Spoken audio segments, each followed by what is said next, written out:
But how doesn't stick too much? Yeah. Hey, hello everybody. We reached Hump Day. Yay! And welcome to Mikey and Suze4, and of course our extra partner, Mr. Murdock. Yay! Yeah, hi Murdock. How you doing? I'm good. Oh, awesome. Well, today is Get Smart. You'll be watching, but tomorrow, remember you're a big part of the A Team reviews. Yay! It's tomorrow. Yeah, it is. Cool. All right, so go ahead and go back and sit. And if you could, please, watch my handkerchief. Good boy. All right, here we go. Let me get adjusted into my chair here. Hey, beautiful moon pie. Hey, everyone. Whoa. Careful, baby, careful. Moon pie wants to say hello. And I'm dedicating this episode today to Moon Point Deja Vu. My beautiful cats. There you go, sweetheart. Okay, so today we have two episodes of Get Smart, that awesome spy spoof genre parody show. Now, one of the episodes has a questionable word in it, which would probably fly back then, but it would not fly today due to the YouTube overlords watching everything I say. So, uh, it's the second episode of season one. These are episodes 21 and 22. Episode 22 is called Smart the ASSASSIN. So we're not going to say that word, but I will substitute it as Smart the Annihilator, or Smart the Manchurian Candidate, or Smart the Exterminator. However you want to go, okay? So, but it is the very first one I spelled out. So if you go see the episode in YouTube or Amazon Prime, it's available there. So yeah, make sure you check that out. Okay. All right, so the first episode that we're examining is called Dear Diary. And in this one, Control must track down the secret journal of a retired secret agent. And then that one has a 7.7 out of 10, 241 people on average grade. So yeah, I gave it a B. And then that came out Saturday, February 12th, 1966. And then the second episode, like I said, it's called Smart the Annihilator, or whatever else you want to throw in there for substitution. That came out the following weekend, Saturday, February 19th, 1966. In that one, 255 people have given it a 7.9 out of 10. Yeah, so they gave it a B. I did too. And that one, Smart is hypnotized to knock off the chief during their nightly game of chess. Well, it's the other K word with 3 or 4 letters. But that's okay. I didn't want to say that. All right. I don't want to condone violence. Even though this is a spy spoof, and they do have violence. Comedy violence. Okay. Yeah. All right. So let's take a look at Dear Diary. We'll do that one first. And of course, remember, all background information is provided by the all glorious IMDb. Okay. All right. This episode, the director was Murray Golden. And along with Brooks and Henry, that is Mel Brooks and Buck Henry, respectively, Stan Burns also wrote this awesome episode. Don Adams and Barbara Feldman, of course, the usual suspects. And, of course, Edward Platt is Chief, and Dick Gautier is Jaime now. And then, of course, their control agent dog, Canine. So, let's see here. Oh, I love you, baby. Okay, honey. All right. So we have two people. Oh, yeah. We'll look at Ellen Corby. Cool. Because she was in this. Ellen Corby from, of course, the Waltons. So, yes, I will definitely take a look at her mini bio. Vaughn Taylor is the main guy in this. He's Herb Gafford, Agent 4. Cool. All right. Alrighty then. So we will look at the two of them. Yeah. So Vaughn Taylor and Ellen Corby. So cool. All right. Alrighty. Well, this one will be quick. Looks like there's no trivia for this one. So we'll look at the goofs here. Okay. When Max the 99 rescue Mr. Gaffer, the shackles on his ankles aren't locked, just loosely wrapped around his legs. That's a revealing mistake. And then the boom mic is visible. There's a shadow of a boom mic at the top of the screen as Max browses the Birds of the USA book. Cool. All right, and remember, I don't do any quotes. And let's see here. Filming and production, of course, the Paramount Studios. Awesome. All right, so let's take a look at the cast and crew. And I will go ahead and throw in a third person we'll take a look at real quick. So Vaughn Taylor, and then, of course, Ellen Corby. And then we'll look at Ted Gehring, who played Mace in this. Okay, so at random. So we'll try Vaughn. Okay, Vaughn, we did lose in 1983. Of course, he was an actor. He was born February 22nd. There we go. He was born February 22nd, 1911. He died April 26, 1983, so at the ripe age of 72. Reedy Balding, often bespectacled. I really have to be careful when I say these words. Well, I'm pretty thorough. American character actor with pencil-thin mustache, once described as the man with TV's most deceptive face. He looked like and was a certified public accountant, graduate from Northeastern University. A struggling actor in his youth, he worked in stock, tent shows, and on radio. After Army service in World War II, thank you for your service, Mr. Taylor, he became a prolific performer in early anthology series on television.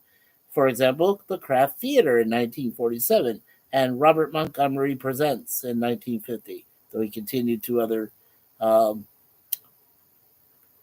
pursuits. He was nominated for 2 Primetime Emmys. That's cool.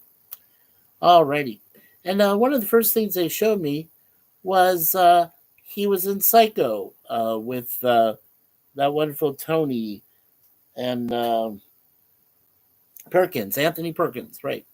Sir Anthony Perkins, he actually became in 1960, and he played George Lowry on that.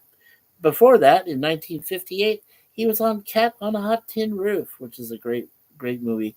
He played Deacon Davis in that. And then the Gumball Rally. Now, the Gumball Rally was sort of like a parody of the parody of Cannonball Run, and then Cannonball Run 2. So the Gumball Rally was like right there. And of course, the more serious one in the 70s was David Carradine, who was in, Death Race 2000. So, yeah. So the Gumball Rally, he played Andy McAllister of the Mercedes team. That was in 1970. And the same year in 1970, he was in a movie called The Ballad of Cable Hogue, and he played Powell in that, Powell. All right. And the last thing he did work on was the Gumball Rally in 76 before he died. Cool. And then there's Maud. Here's in one episode of that. That's cool. Dr. Jemison. I was just kind of looking at some of the stuff he did. That is very cool. All right. So that is the brief mini bio of Vaughn Taylor. Okay, now we will look at Ellen Corby, of course. All right. We did lose the misbeloved Ellen Corby, who played Grandma Walton on the Waltons for all those years. In 1999, she was an actress, writer, and she was also worked on the script and continuity department. Very cool. Ellen Corby was born Ellen Hansen on June 3rd, 1911 in Racine, Wisconsin. She played many uncredited bit parts from the late 20s through the 30s. Ellen would not be seen on the big screen again until 1945 in a movie called Cornered. And in 1946, she appeared in 14 films, although mostly in small minor roles. One of them was in the Christmas classic, It's a Wonderful Life, right, in 1946. One of the highlights of her career came about in 1948 in I Remember Mama as Aunt Trina, and then she garnered a nomination for Best Supporting. Yes, she was nominated for 1 Oscar. That's so cool. She did pass away April 14th, 1999, at the age of 87. Okay. So from 1972 to 1980 as Esther Walton, or also known as Grandma, she was in that for 146 episodes. And during the course of that time, in real life, she did undergo a stroke. So while she was recovering from her stroke, they had her out of the show for a little bit. But we did lose Will Gear eventually, which was her partner, Grandpa, Zebulon Walton. So that was tough. That was tough on her. So yeah, that was from 72 to 80. In 1950, she was in a movie called Caged, called her character Emma Barber. In Sabrina, which is a great movie from 1954, she was Miss McCarlyle, or no, I'm sorry, Miss McCardle. And then she was in the Alfred Hitchcock film Vertigo, where she played the manager of the McKittrick Hotel in 1950. So cool. Before we lost her, she did all of the Walton TV movies, which, of course, we're going to, I hope, Gorilla is going to do. There are three of them: a Walton Thanksgiving Reunion in 1993, a Walton Wedding in 1995, and a Walton Easter in 1997. Those were the three uh, TV movies during the course of the 90s. And then there was a TV movie, a couple more actually before that. There was The Wedding on Walton's Mountain in 1982. And she was also in the same year, there was another TV movie called A Day for Thanks on Walton's Mountain. And then in 1980, the Waltons, A Decade of the Waltons, she did on that. So yeah, there was a lot. She was even in Love American Style for two episodes. That's pretty cool. I do remember that. Love American Style, truly of the red, white, and blue. Woo woo woo.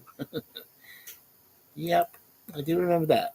So rest in peace, Miss Corby, from 26 years ago. All right, now we'll look at Ted Gehring, who played Mace. All right. And we did lose Mr. Gehring in, I don't know if he was related to Lou Gehring, the baseball player, but he did pass away in 2000. Be careful, be safe, honey. I love you. Trust no one. I love you. Be careful, please, honey. Did you bring your umbrella, just in case? Just bring the smaller one in case it rains, okay? Yeah, make sure you get that. Okay, so he was born April 6, 1929, in Bisbee, Arizona. Very cool. He was an actor known for Bad Company in 1972, The Thomas Crown Affair. Bye, honey. Love you. Thomas Crown Affair in 1968. That's the original, not the Pierce Brosnan remake with Rene Russo. And Battlestar Galactica in 1978.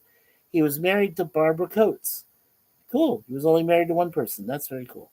He died on September 28th, 2000, I guess at the age of 71, in Steelville, Missouri. Okay. So let's see. Going back in time. Going back in time. Okay, in 1968, in the Thomas Crown Affair, he played Marvin. In Bad Company, from 72, he played Zeb. Remember, in Battlestar Galactica, he was Crowed. Croad. And that was for one episode. And in 1985, he was in the movie Murphy's Romance. I think that was the one with Sally Field, if I'm not mistaken. He played the auctioneer in that film. And the last thing he worked on, he was in that HBO sports series, TV series called First and 10. He played Ned Lassiter in that, and he did that from 1986 to 1988, and he worked on 9 episodes of that series. That's very cool. Oh, yeah, and he was also in the TV series based on the movie Starman. He played Mike in that for one episode. But I like the movie with Jeff Daniels. It's really good. Love Starman. Okay. So that's the mini bios of 3 people from that first episode. Alrighty. All right, now we'll go to, yeah, thank you. All right. Now we'll go to season 1, episode 22. Before we do, Roger Blair. Howdy, Mikey. Hi, Roger. Roger said, I had a big crush on Michael Learned that played Olivia Walton when I was a kid watching that show. Yeah, most people did. Um, you want to hear something secretly? I had a thing for Mary Ellen. Yeah, when I was like 10 or 11 years old, I really liked Mary Ellen. She was my favorite. And she always got the shaft for things. She always got blamed for stuff. And then there was Elizabeth, right? Cammy Cutler. And, she's cute as can be, dimples. But she was a troublemaker. Let's be honest. That's okay. No, she grew up, got better. All the ladies got better. I really do like Judy Norton, though, who played Mary Ellen. Yeah, Judy Norton was a very sweet lady. She's a very nice person. I'm really trying to get her. The next time I go watch this behind the scenes, for season 5, episode 1 of the Waltons, I'm going to message her inside her message and see if I can get her to join us one of these days for a podcast of the Waltons and have me and Gorilla and PvP and, of course, Resolute Germ all do a podcast with her and see if she'd like to join us. Because we are covering the entire Walton series and the movies. There are 5 TV movies I mentioned. So, yes, we're going to cover those too. I hope. I'm going to convince Gorilla. Look, if you're going to do the entire 9-season series, you've got to do the TV movies as well. Yeah. Now, folks, I did promise you, if there are any spin-off a movie, series movie for Red Dwarf, I will play it. I will, examine it. Same thing for TOS, of course. Once we're done with TOS, we'll go to TAS, and then we'll actually go backwards and start with Enterprise, and we'll go on from there. Because I do want to kind of stay within the time frame. And, of course, there's only 10 episodes of, James Cawley's New Voyages, which is basically season 4 of the 5-year mission in space. And then you got Vic Mignogna, who put out a few years ago Star Trek Continues. That's basically season 5. So yeah. So we'll be covering those two eventually down the line. I guess Sally Fields was in Murphy's Romance, and James Garner started in it as well. Thank you, Roger Blair. Yeah, I had a feeling Sally Fields was in that.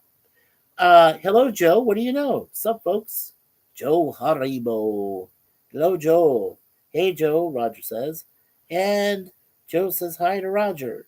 Yeah, good to see you, Joe. Hey, Joe, for anything that went down on Monday, again, we do want to thank you for being a part of my wife Suzanne's birthday, okay? So thank you for being there for the celebration. We do appreciate that. So thank you. That meant a lot. I mean, we didn't have a lot of our other close family friends there, and you were there for us. So thanks. Monday was okay. Yeah, thank you. That was good. Thank you, sir. Really, honestly. Okay, let's continue with the second episode. Smart the Annihilator. He's hypnotized to knock off the chief during their nightly game of chess. The director was Bruce Bilson, and along with Brooks and Henry, Bud Grossman. And we're going to look at the mini bio of Murray Matheson in this episode. And let's see. Who else can we look at? Oh, okay. One of the women agent in it is Eileen O'Neill. Oh, no. You know what? We'll look at Murray and Tony Lobianco, who played a Chaos agent. That is cool, yeah. Well, and you know what? We'll take a look at Eileen O'Neill, too. So we'll look at 3 of them. Hey, give some women some equal representation, I always say. So we'll look at those 3 actors after we do the trivia. Okay. All right. Hey, stop that. All right. During the gun battle in the alley, the operator on the phone is none other than Barbara Feldon. She does her voice on there. During the shootout in the alley, Max calls information for the number for control. The number is 555-6213. That's trivia, too. Okay. In this episode, there were no goofs and no soundtrack. Wow. It's going to be a quick one today. Alrighty.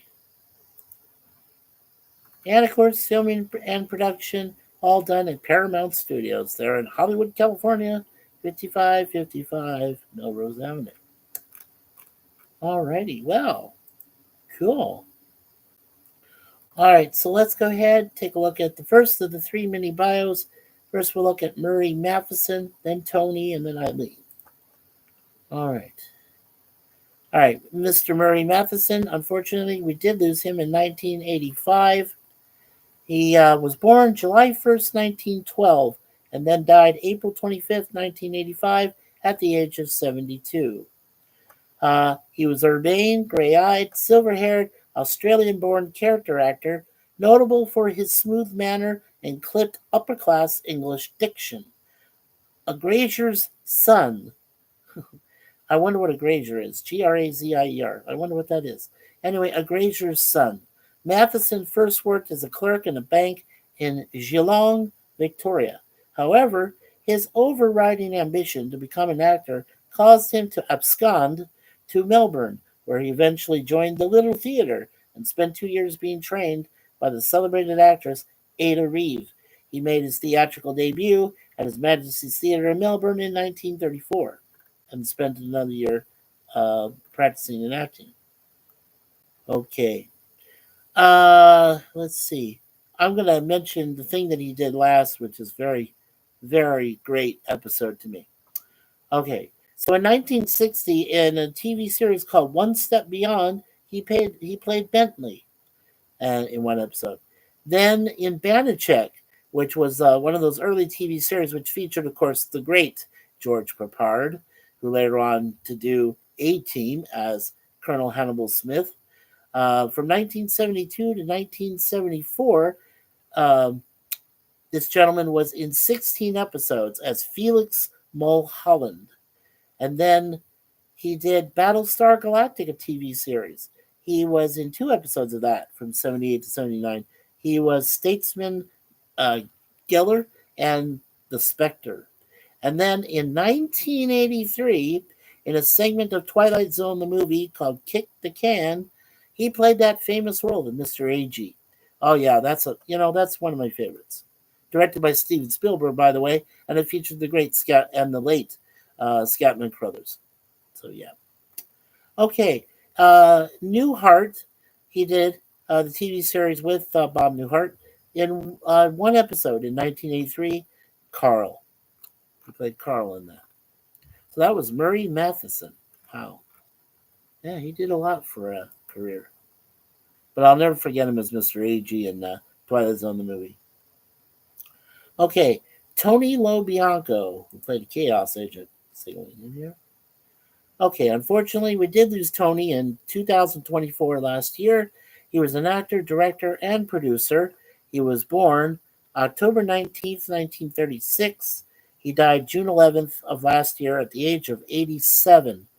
So if he had lived 7 days ago, he would have been the ripe age of 88. Or no, he would have been 89. So, yeah. Oh, no. Okay, I'm sorry. He would have lived, he would have still been 88. Yeah, okay. Yeah. So, wow. Died at 87.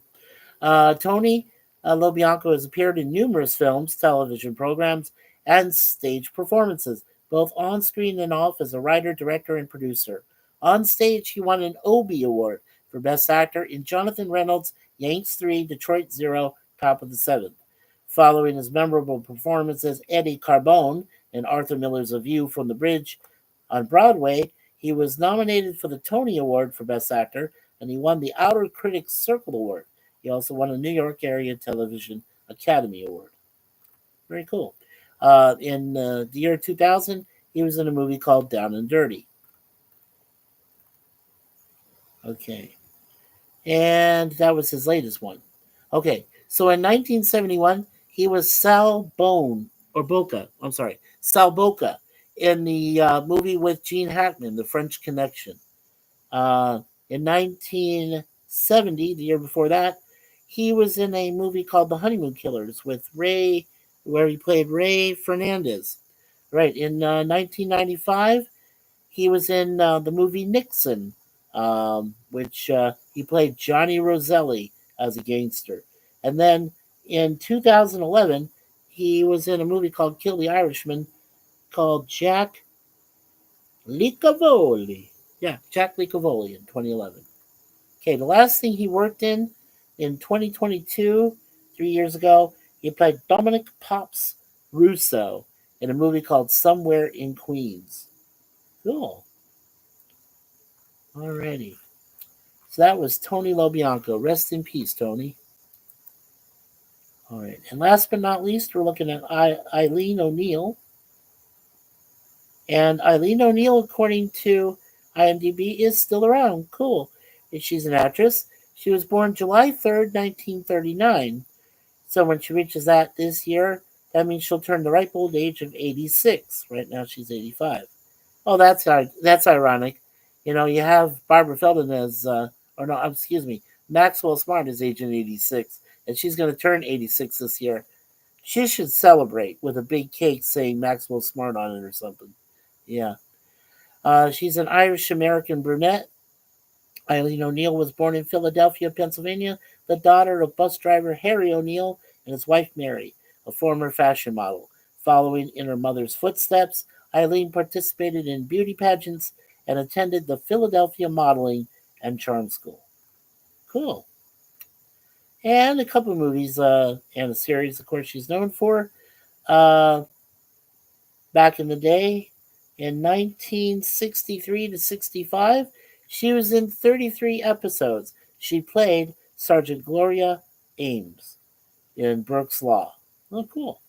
Of course, the one episode of Maxwell Smart and Get Smart as the woman agent for Chaos. And then in 1968, 2 years later, she was in a movie called A Man Called Dagger, where she played Erica. And back in 1964, she was in a movie called Kiss Me Stupid, where she was Mitzi, a showgirl. Cool.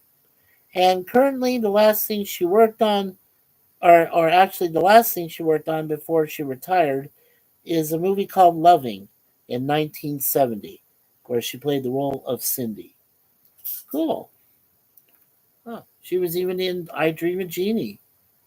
She was in 2 episodes of that. She played Susie and corporate Lola Burns. And in Batman series, she was in 2 episodes. She was Millie's second. That was with the Catwoman in 1966. So that's so cool. Yeah, Miss Eileen O'Neill. Very nice lady. Okay. Well, first of all, I do want to apologize. Usually, Get Smart has a pretty good plethora of information, but most times it's very limited. So I do apologize for that. But at least I let you know about the other cast members that were in there and that appeared for the episodes. Okay, so next Wednesday, season 1, episode 23, will be I'm Only Human. I'm only human, flesh and blood, a man. Yeah, see? And then season 1, episode 24 will be Stakeout on Blue Mist Mountain. Say that 5 times fast. Okay, so those will be the 2 episodes next week. And Roger Blair says Michael Learned was in an episode of Gunsmoke and Karen Grassley. Yeah, Grassle, sir.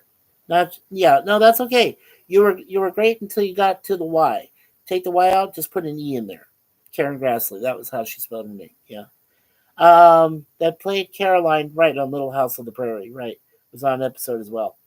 Roger said I always thought Granger had something to do with farming. Oh, you mean Grazier? It's Grazier. You know what? I'll look it up myself. Well, one thing you'll never doubt about our channel, we keep you educated at this place. So, all right, let's listen to it. Okay. A grazier is a person who rears or fattens cattle or sheep for market. Okay. It's Middle English from grass and IER. Cool. All right. So it's basically a farmer. Works with a farmer. Yeah. There you go, Roger. I thought, yeah, it's, I'll spare it again for you.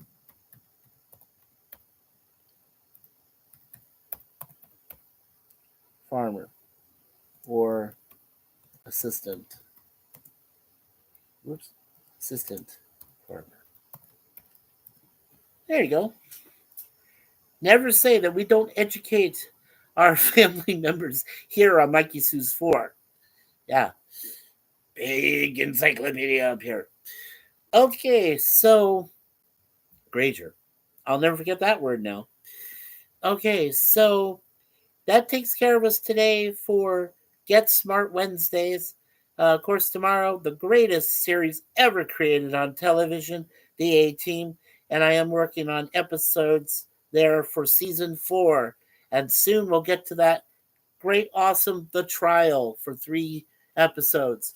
That'll be a special day. I'm going to love that. That's going to be so much fun.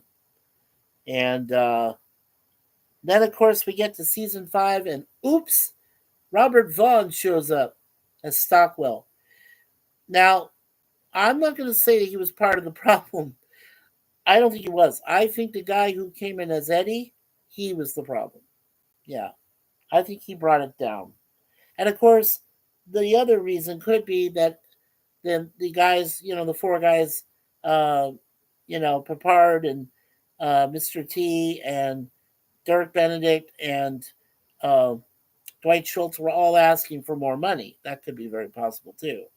There's a lot of reasons. I'm sure that IMDb will actually hint at some of that as we get closer to the end of the series. Now, I got to say one thing, and this is absolutely true.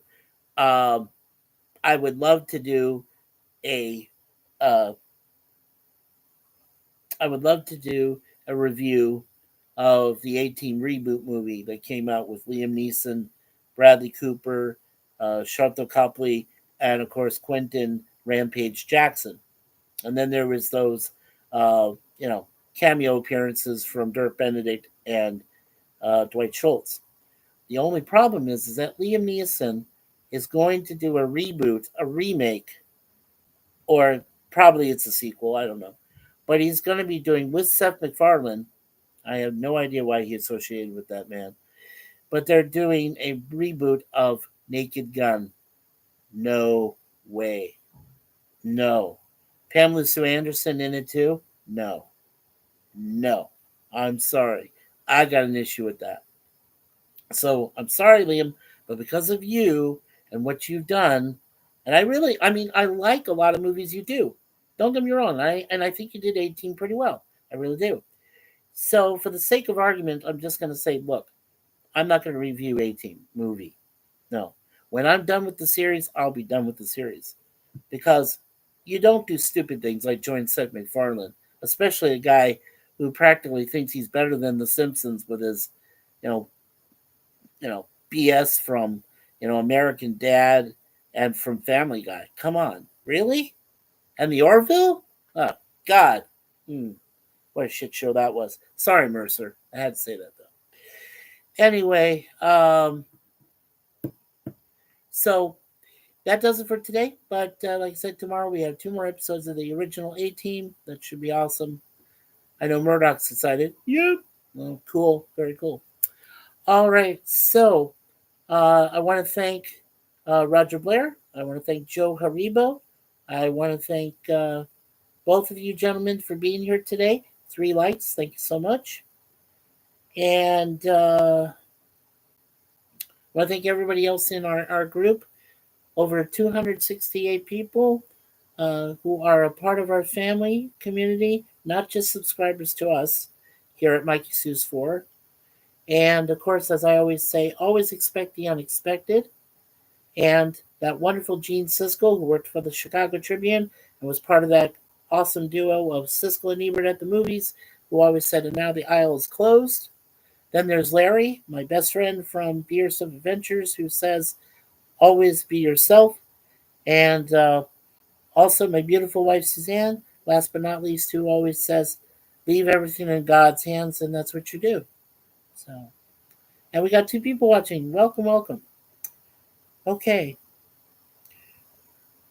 All right, let's see what's coming up this week. Not much really happening. Like I said, nothing happening today.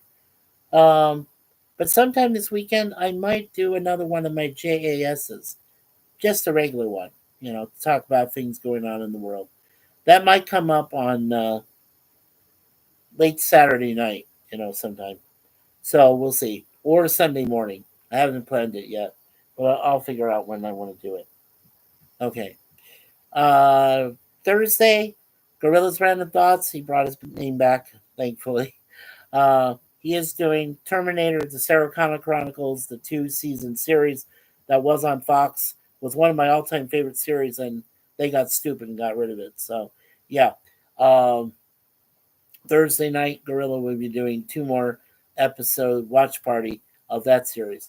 Then on Thursday, my friend Larry will probably be doing a live stream, Be Yourself Adventures, so make sure you check that out too.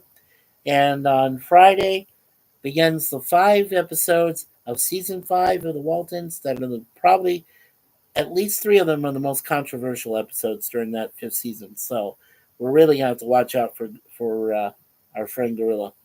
Yeah. So that'll be Friday night. And then, like I said, last but not least, I'll have a JAS sometime either Saturday or Sunday. So check, keep notifications open, for this channel. And I'll be coming on one of those 2 days. So, and then Gorilla does have his mystery movie coming up on Sunday. Sunday is Cinema Sunday, so check that out. Okay, so on behalf of myself, my beautiful wife Suzanne, and our beautiful kitty cats, Moonpay and Deja Vu, I want to say God bless America, God bless Canada, God bless England, God bless the rest of this world we live in. We only have one, so make sure that we take care of it until we're ready to leave the mortal coil. And of course, peace from MikeySuzeFour. Take care, everyone. We love you, and thank you so much. All these years for all your couple years for your loving prayers and support, and backing us on everything we do. And we want to make this channel one of the most kindest and gentlest channels there is on YouTube. We want to be the best, if at all possible, but we can always be the best in the corner there and stand out later on. So take care, everyone. We'll see you tomorrow for 2 more episodes review of the A-Team. Dun, dun, dun, dun, dun, dun. See you then.